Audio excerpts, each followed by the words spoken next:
Welcome to Pages Past, a costumed librarian's readings of myths, fables, and fairy tales. Myths, fables, and fairy tales teach about the world in which they were written, and about the world we still live in today. Today's story is by Aesop, a Greek writer from about 2,000 years ago. It's called The Fox and the Stork.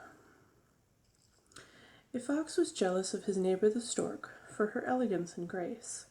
He longed to find a way to make her look foolish, and at last he had an idea. "My dear friend," he said, hiding his cunning with gracious manners, "would you be so kind as to join me for dinner?" "Why, I'd love to," replied the stork. But when the stork arrived at the fox's house, all he served her was a thin broth in a shallow bowl. The hungry stork could only wet the tip of her long bill, while the fox lapped up his dinner eagerly. But the stork didn't complain, for she was hatching a plan of her own. "What a delicious dinner," she said politely. "You must dine with me tomorrow, good neighbor."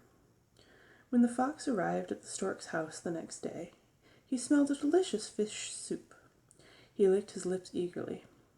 But when he got to the table, the soup was served in a tall glass jar with a narrow neck.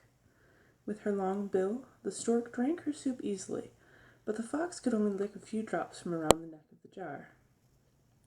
"What is this?" he growled. "I can't eat this, and you know it."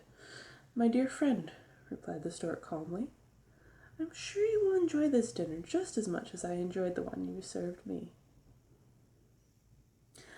Now, there is a lesson in that tale. What do you think it is?